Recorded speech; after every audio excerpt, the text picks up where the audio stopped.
प्रिय श्रद्धालु, जय श्री कृष्ण, जय श्री राम, जय श्री राधे राधे, जय श्री महाकाल। इस प्रवचन में श्रवण कीजिएगा। देवी तांबे और लोहे की चोरी करने वाला मानव बीजकुंड नामक नरक में जाता है। भारतवर्ष में जन्म पाकर देवताओं की प्रतिमा तथा देव संबंधी द्रव्य की चोरी करने वाला मानव दुस्तर वज्रकुंड नामक नरक में निश्चित रूप से वास करता है। तीखे वज्रों से उसका शरीर दर्द सा होता रहता है। देवता और विप्र के रजत, गब्ब, दूध, दही आदि पदार्थ तथा तोते की चोरी करने वाला व्यक्ति तप्त पाषाण नामक नरक कुंड में स्थान पाता है, यह निश्चित है। फिर 3 जन्मों तक कछुआ, 3 जन्मों तक श्वेत कुष्ठी और 1 जन्म में कोड़ी, फिर उज्जवल पक्षी, उसके बाद अल्पायु मानव होता है। रक्त विकार और शूल रोग से उसे असह्य पीड़ा सहनी पड़ती है। जो व्यक्ति विप्र और देवता के पीतल तथा कांस्य के पात्र का अपहरण करता है वह तीक्ष्ण पाषाण कुंड में अपने रोम पर्यंत वर्षों तक स्थान पाता है। पुष्चली तथा उसके द्रव्य से जीविका चलाने वाला व्यक्ति का जो अन्न खाता है वह लाला कुंड, जिसमें लार ही लार भरी रहती है, नरक में वास करता है। फिर नरक दुख भोगने के पश्चात मानव बनकर नेत्र रोग और शूल रोग से कष्ट पाता है। साध्वी जो विप्र तथा देवता के धन आदि से संपन्न खेती, तांबूल, आसन एवं शैया का अपहरण करता है वह पापी मानव चर्म कुंड नामक नरक में जाता है। चक्र एवं द्रव्य भरने वाला पापी व्यक्ति चक्रकुंड नामक नरक में वास करता है। उसे डंडों की मार सहनी पड़ती है। कंगों और विप्रों के प्रति क्रूर दृष्टि रखने वाला मानव दीर्घ काल तक वक्रकुंड नामक नरक में रहता है। तत्पश्चात 7 जन्मों तक टेढ़े शरीर वाला तथा अंगहीन मनुष्य बनता है। दरिद्रता उसे घेरे रहती है। घृत तथा तेल का अपहरण करने वाला पातकी ज्वाला कुंड तथा भस्मकुंड नामक नरक का अधिकारी होता है। जो मानव सुगंधित तेल, आंवला तथा अन्य भी किसी उत्तम गंध वाले द्रव्य का अपहरण करता है वह दग्ध कुंड संज्ञक नरक में रहकर रात दिन जलता है। साध्वी जो बलवान व्यक्ति किसी दूसरे की पैतृक भूमि को छलबल से अथवा उसे मारकर छीन लेता है उसे तप्त सूची नामक नरक कुंड में स्थान मिलता है। दिन रात उसका शरीर जलता है। वह एक नरक ऐसा है मानो संतप्त तेल का काढ़ा हो, उसी में जीव निरंतर जलता रहता है। जलते रहने पर भी प्राणी का वह यातना शरीर नष्ट नहीं होता। इसके बाद वह विष्ठा का कीड़ा होता है, फिर भूमिहीन एवं दरिद्र मानव होता है। साध्वी जो अत्यंत दारुण एवं निर्दयी व्यक्ति तलवार से जीवों को काटता तथा धन के लोभ से नरघाती बनकर मानव की हत्या करता है वह असीपत्र नामक नरक में स्थान पाता है। मेरे दूत तलवार से निरंतर उसके अंग काटते हैं। जब वह भोजन के अभाव में चिल्लाता है तब दूत उसे मारते हैं। फिर 7 जन्मों में बंथान नामक जंतु, विशेष सुअर, मुर्गा, संगाल और व्याघ्र तथा 3 जन्मों में भेड़िया एवं पुनः 7 जन्मों में मेढक होता है। तत्पश्चात वह भारतवर्ष में भैंसे का शरीर पाता है।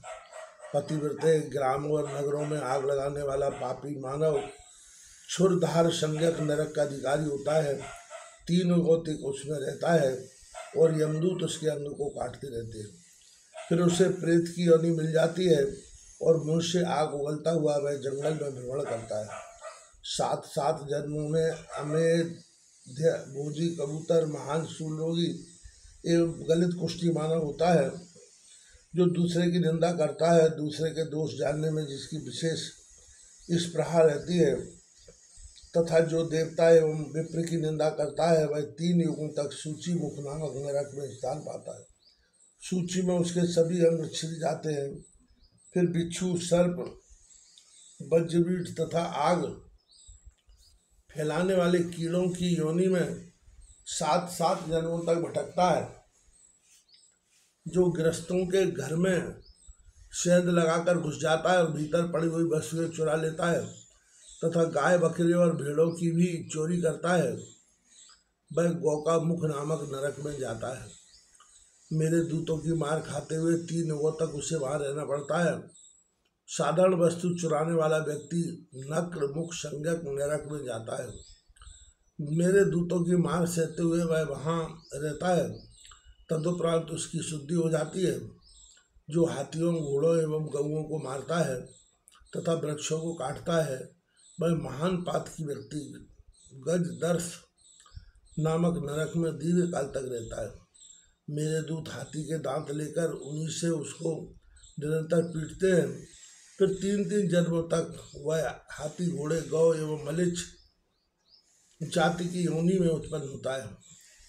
प्यासी गौ के जल पीते समय जो उसे दूर हटा देता है, वह पुरुष गौमख नामक नरक कुंड में पड़ता है।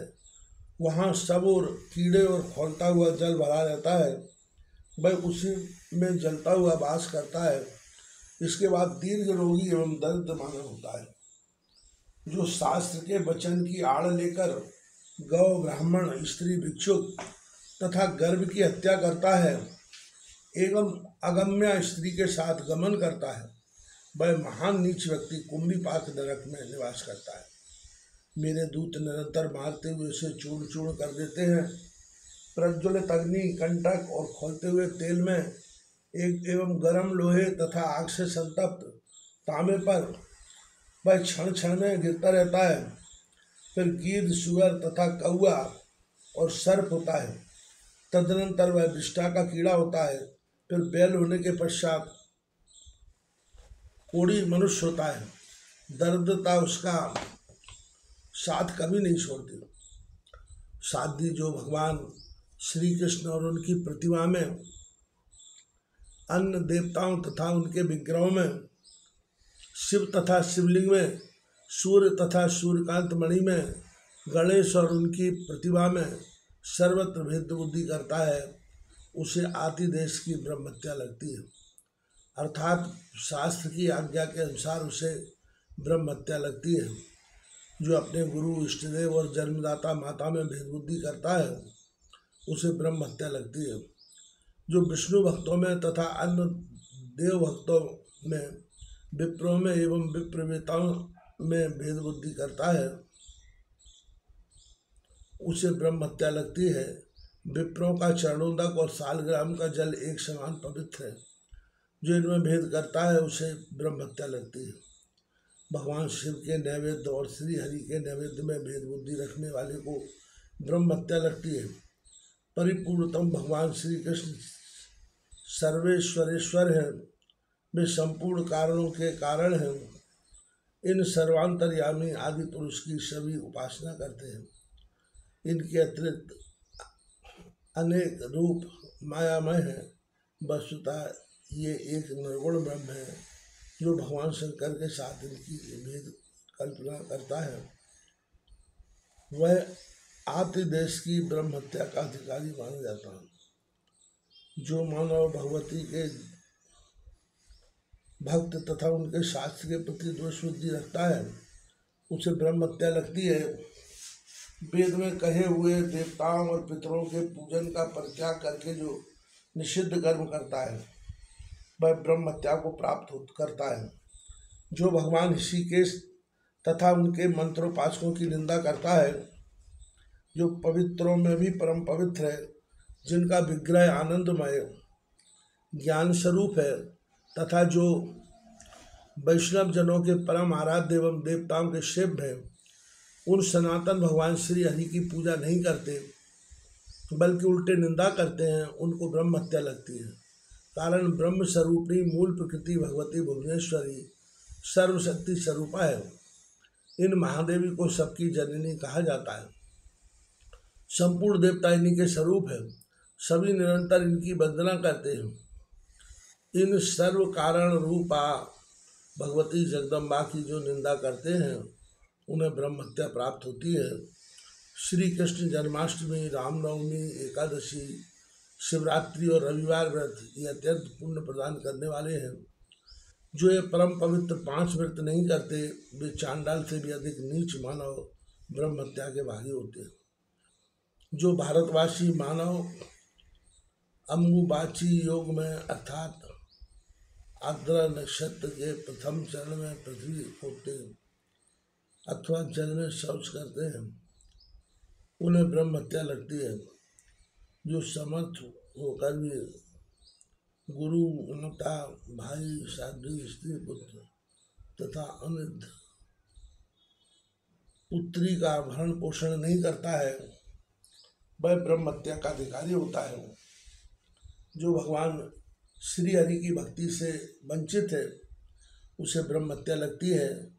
निरंतर भगवान श्री हरि को भोग लगाकर भोजन नहीं करने वाला और भगवान विष्णु तथा पूर्णमय पार्थेश्वर की उपासना से विमुख रहने वाला ब्रह्म हत्यारा कहा जाता है। अब आदि देश की गौ हत्या बतलाते हैं। कोई व्यक्ति को गौ को मार रहा है उसे देखकर जो निवारण नहीं करता वह गौ हत्या का अधिकारी होता है। जो मूर्ख डंडों से गौ को पीटता है बैल पर आरूढ़ होता है उसे प्रतिदिन गौवध का पाप लगता है। जो गौओं को जूठन देता है तथा बैल पर सवारी करने वाले व्यक्ति का अन्न खाता है उसे निश्चय गौ हत्या लगती है।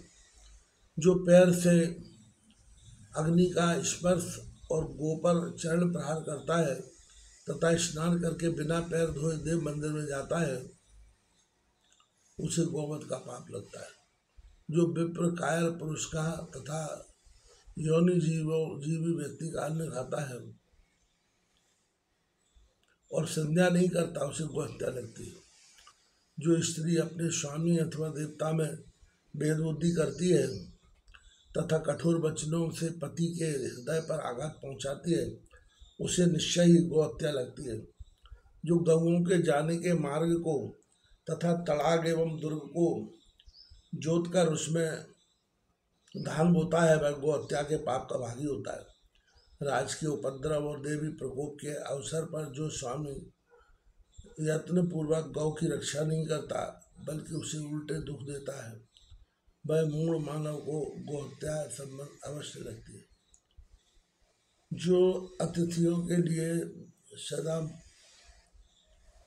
नहीं ही किया करता है कुछ बोलता और दूसरों को ठगता तथा देवता और गुरु से द्वेष करता है उसे गौ हत्या का पाप लगता है। जो देव प्रतिमा गुरु और ब्राह्मण को देखकर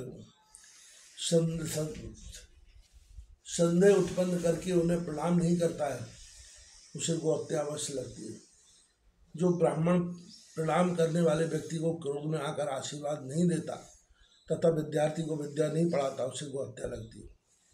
गुरु पत्नी राजपत्नी सपत्नी माता पुत्री पुत्रवधू सास गर्भवती कोई स्त्री भ्रात कन्या पतिव्रता सहोदर भाई की पत्नी भाभी बहन फुआ बहन की सास शिष्या शिष्य पत्नी भांजे की स्त्री भाई के पुत्र की पत्नी इन सबको ब्रह्मा जी ने अगम्य बतलाया है। जो पुरुष काम भाव से इन पर दृष्टिपात करता है उसे अधम मानव कहा गया है। वेदों में उसे मात्रगामी कहा गया है। उसे ब्रह्म हत्या का पाप फल प्राप्त होता है। किसी भी सत्कर्म में उसे नहीं लिया जा सकता। वह महापापी अत्यंत दुष्कर कुंभीपाक नरक में जाता है। बद्रे मैंने नरकों में जाने वाले लोगों के कुछ लक्षण बता दिए हैं।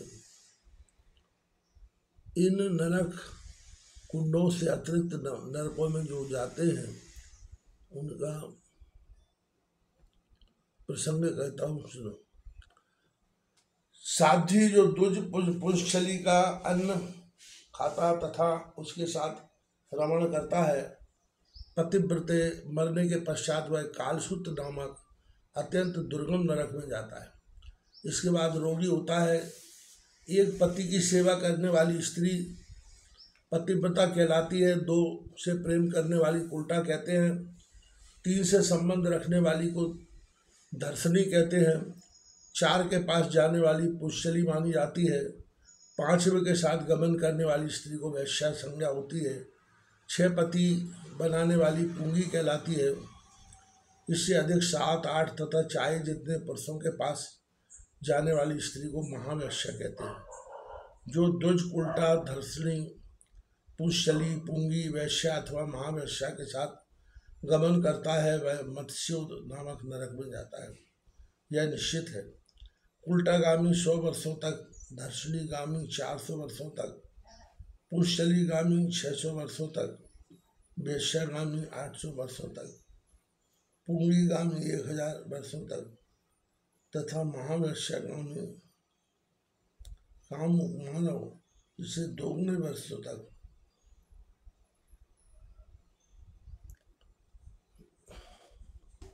इस प्रकार मत्स्युग नरक में वास करता है। यमदूत उस पर प्रहार करते हैं। फिर उल्टागामी नितिर, घर्षणीगामी कौआ, पुष्चलीगामी कोयल, वैश्यागामी संगाल, पुंगीगामी सुअर तथा महावैश्यागामी शैमेल का वृक्ष होकर 7 जन्मों तक पाप का फल भोगते हैं। जो ज्ञानहीन मानव सूर्य ग्रहण अथवा चंद्रग्रहण के समय भोजन करता है वह अरुणतुद नामक नरक में जाता है। जितने अन्न के दाने खाता है उतने वर्षों तक उसे नरक में वास करना पड़ता है। इसके बाद वह उदर रोग से पीड़ित मानव होता है। फिर गुल्म रोगी, काना और दंथहीन होता है। जो अपनी कन्या का वागदान करके किसी दूसरे वर के साथ उसका विवाह करता है वह पाशुकुंड नामक नरक में स्थान पाता है। पांशु ही उसे भोजन के लिए मिलता है। स्वार्थी, इससे द्रव्य लेने वाला व्यक्ति पाशुवेष्ट नामक नरक में निवास करता है। शयन करने के लिए उसे बाणों की सरिया मिलती है। मेरे दूतों की मार भी खानी पड़ती है। जो कुतर्क द्वारा विप्र को चुप करा देता है तथा जिसके भय से विप्र कांपता है वह व्यक्ति प्रकंपन नामक नरक में वास करता है। जो स्त्री क्रोध भरे मुख से रोषपूर्वक अपने पति को देखती तथा कटु वचन कहती है वह उल्का मुख नामक नरक में जाती है। मेरे दूत डंडे से उसके मस्तक पर प्रहार करते हैं। उसके बाद मनुष्य योनि में आकर वह विधवा अथवा रोगिणी होती है। वैश्या को वेदन कुंड में, पुंगी को दंत ताड़न कुंड में, महावैश्या को जलरंध कुंड में, कुलटा को देहचूड़ कुंड में, स्वर्णी को दलन कुंड में तथा घर्षणी को शोषण कुंड में यात्रा भोगने के लिए निवास करना पड़ता है। मेरे दूत उन पर प्रहार करते हैं। साधु ये पापनी स्त्रियां विष्ठा, मूत्र आदि अपवित्र वस्तुएं खाकर निरंतर कष्ट भोगती है। जो पुरुष हाथ में तुलसी लेकर की हुई प्रतिज्ञा का पालन नहीं करता अथवा झूठी शपथ खाता है वह ज्वालामुख नामक नरक में जाता है। हाथ में गंगा जल तथा सालग्राम की प्रतिमा ले प्रतिज्ञा करके उसका पालन नहीं करने वाला भी ज्वालामुख नरक का भागी होता है। जो दाहिना हाथ उठाकर प्रतिज्ञा करता, देव मंदिरों में जाकर या गौ और ब्राह्मण को छूकर वचनबद्ध होता है और फिर उसका पालन नहीं करता उसे भी ज्वालामुख नामक नरक की प्राप्ति होती है। मित्रद्रोही, कृतज्ञ, विश्वासघाती तथा झूठी गवाही देने वाला ये सभी ज्वालामुख नरक में स्थान पाते हैं। वहाँ उन्हें प्रतप्त अंगार खाने के लिए मिलते हैं और मेरे दूत उन्हें पीड़ा पहुँचाते रहते हैं। इसके बाद 7 जन्मों तक वे चांडाल होते हैं।